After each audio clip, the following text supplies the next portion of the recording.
entenderle. Ahora, habían gente que vivían a las orillas del mar, a las orillas del lago.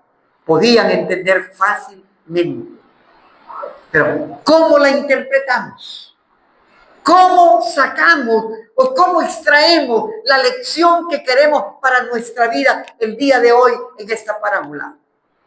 ¿Cómo hacemos para extraer del pasaje bíblico una lección práctica para nuestra vida, una lección espiritual para nuestra vida? ¿Cómo le hacemos? Primero, hacemos la separación de los elementos. ¿Cuáles son los elementos de la parábola? ¿Cuáles son las cosas que van inmersas en la parábola? Número 1, la red. Número 2, el mar.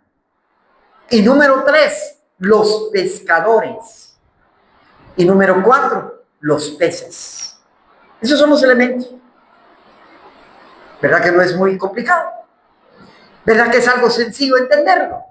Porque primero cuando hacemos la interpretación del texto de esta parábola, tenemos que separar los elementos. Y tenemos que ver a cada elemento, cada uno por su lado. Cada cosa por su lado. Tenemos que hacer esa distinción, esa separación, para luego hacer la interpretación del texto y encontrar el mensaje que el Señor quiere darnos a nosotros hoy en día. Bueno, la red. La red significa, oiga, ¿qué significa la red? La red puede significar el Evangelio, la predicación del Evangelio. El Evangelio del Señor se ha predicado, se está predicando, se sigue predicando en todas partes del mundo. Pero también hay partes donde no ha llegado el Evangelio. Y que aún tiene que llegar el Evangelio a esas partes del mundo.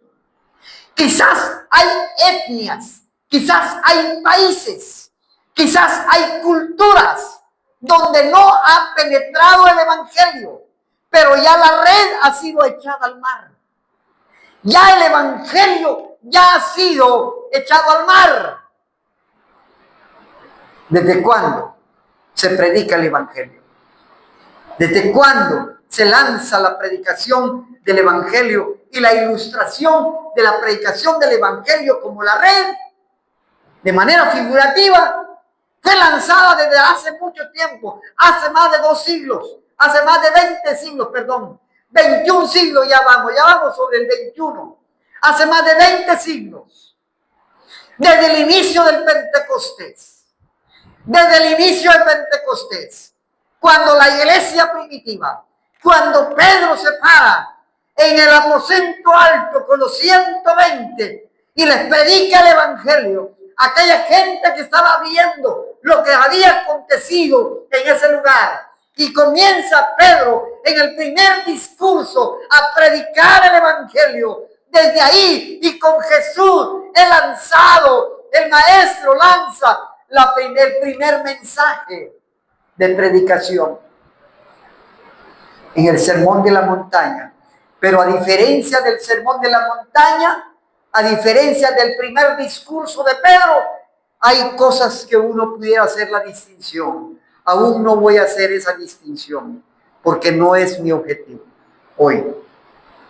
El objetivo es decirles a ustedes que desde el inicio de la predicación del Evangelio, con el primer mensaje, el primer sermón que diserta Pedro en el aposento alto, es lanzado el mensaje del Evangelio, es lanzada la invitación del Evangelio. Y la invitación del Evangelio es que todo aquel que oiga la palabra, que reciba la palabra, que escuche la palabra, tiene 2 opciones. ¿Cuáles son las 2 opciones? O cree en el Evangelio y lo acepta y lo recibe, o lo rechaza. 2 opciones tiene el que oye el Evangelio. 2 opciones.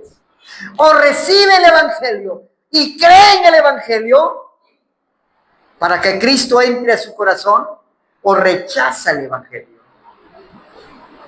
Tiene las dos opciones. Y la predicación del evangelio ha sido extendido a todas partes y a todas culturas. Y el mismo Señor nos da el mandato. Él mismo nos da el mandato en Mateo capítulo 28, versículo 19 al 20. 18, 19 al 20. Dice, por tanto, ir y predicar el evangelio a toda criatura. Y hay un condicionante en ese mandato. ¿Y cuál es la condicionante? El que creyere, primero, el que creyere, para ser parte del evangelio, para ser parte del reino de Dios, para tener pertenencia en el reino de Dios, para recibir a Cristo en el corazón, para gozar de la bendición del evangelio, la primera condición es recibirlo, es creer en el evangelio. El que no cree ya ha sido condenado, dice la palabra.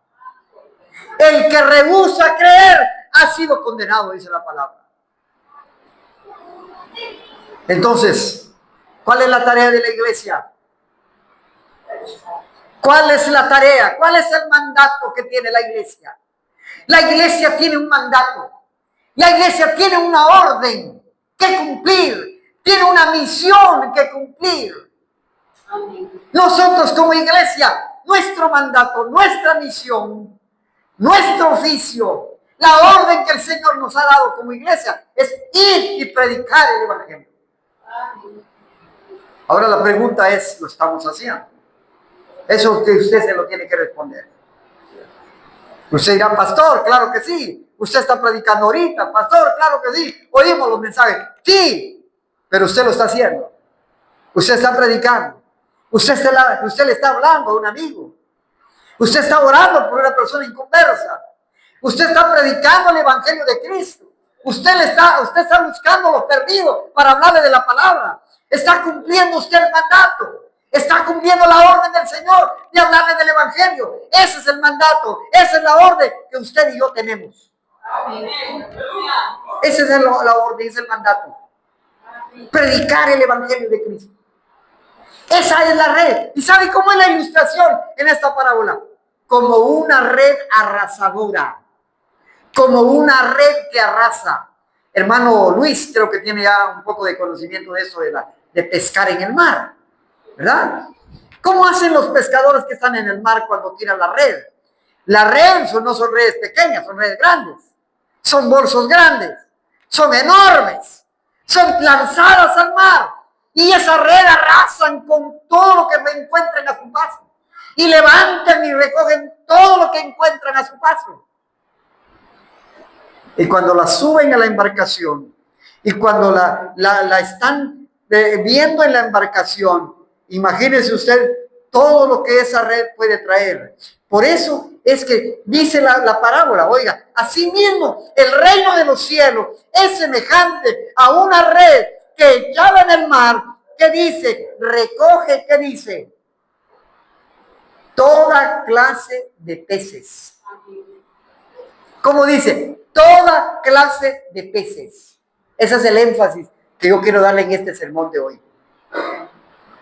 El énfasis de este sermón de hoy es en la palabrita, toda clase de peces.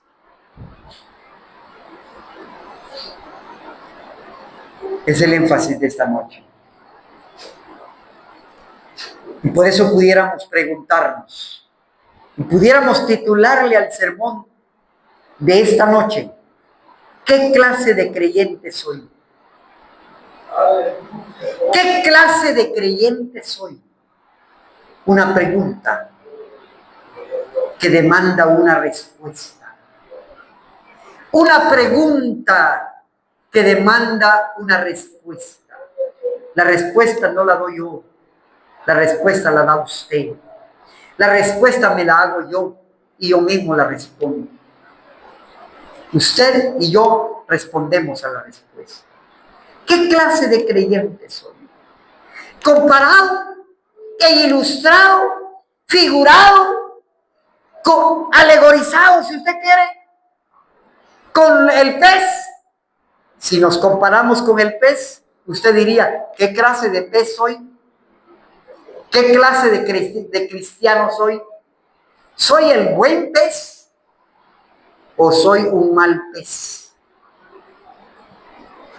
¿Soy un buen creyente o soy el creyente que será desechado, que será apartado, que dirá el pescador, dirá, no, este no me sirve, boom, al mar otra vez de regreso? Aunque la ilustración de la parábola dice que se pararon. ¿En dónde pusieron los buenos peces en la parábola? Los que recogieron, los pescadores, en cestas. ¿Cuál es la intención de tenerlo en cestas? Bueno, ya listos para el comercio, ya listos para la venta, ya listos para la comida, ya listos para disfrutarlo en la mesa, porque eran buenos peces. A los que no les sirvieron, a los que dijeron, no, esto no va con nosotros, esto ni nos preocupemos llevarlo, esto ni lo van a comprar, esto no nos sirve. ¿En dónde dice que lo echaron? La ilustración de la parábola, ¿en dónde dice? Fueron echados al horno de fuego. ¿En dónde será que dice? El lloro y el crujir de dientes. ¿En dónde van a ir los malos? ¿En dónde van a ir los creyentes falsos? ¿En dónde van a ir los no creyentes? ¿En dónde van a ir los no verdaderos? Al horno de fuego. La pregunta es, ¿soy un buen creyente que el Señor dirá, bienvenido hijo mío, ven aquí a mi derecha y ven, en lo poco me fuiste fiel, en lo mucho te pondré? Entra en el reino de los cielos que está preparado para los que hacen la voluntad de mi Padre. Esas palabras queremos oírlas nosotros. Usted y yo queremos oír esas palabras. Que el Señor nos diga, en lo poco me fuiste fiel y en lo mucho te pondré. Oiga bien, en lo poco me fuiste fiel. Así es que lo que hagamos en la obra del Señor, lo que hagamos en el reino de los cielos, aunque usted y yo creamos que es bastante, para Dios no es nada. Para Dios es poco. No sé si usted ha oído a algunos creyentes que dicen, no, yo ya no trabajo en la iglesia. Hoy solo los voy a mirar. Hoy que trabajen los demás. Hoy que trabajen otros que no han trabajado. Yo ya trabajé. Yo ya hice bastante. Yo ya serví mucho en la iglesia. Ahora que lo hagan otros, ¿cree usted que es bastante lo que ha hecho? Si usted lo dice, ¿cree usted que ya hizo suficiente? No. El Señor le dirá en el día final, en lo poco me fuiste fiel, en lo mucho te pondré. Pero si ese poco delante de Dios para nosotros se cree que es bastante, estamos equivocados. Porque lo que estamos haciendo, aunque creamos que es mucho delante de Dios, no es nada. Es insignificante. No tiene mucho precio, pero sí tiene valor delante de Él. Cuando usted y yo le servimos al Señor y trabajamos en su obra y damos frutos de buenos peces, mostrando que somos buenos peces. Entonces, un elemento de la parábola es la red. Y la red representa el evangelio que ha sido predicado y que sigue siendo predicado y que seguirá siendo predicado. La palabra del Señor no hay que cansarse de predicar, no hay que agotarse de predicar, no hay que tirar la toalla para predicar, hay que seguir haciendo todos los días, todo el tiempo, en todo momento hay que predicar el evangelio, porque la responsabilidad suya y mía es la predicación del evangelio. Ya lo que venga en la red, ya el que acepta, ya el que recibe, ya el que entra al evangelio, a usted no le conviene hacer la separación. Este es bueno, este no es bueno, este está bien, este no está bien, este es buen creyente, este es mal creyente. Usted y yo no nos corresponde. A usted y a mí no me corresponde decir eso. ¿Quién soy yo? Al que le corresponde solo es a Dios. Es en el día final donde se hará la separación, la distinción. Eso significa la red. Miren, cada vez que tengo que leer una porción de la palabra como esta, que me lleva a pensar sobre la respuesta que nosotros le hemos dado al Evangelio y los frutos que presentamos delante de Dios y lo que significa que nosotros demos frutos delante de Dios. ¿Sabe qué me he puesto a pensar?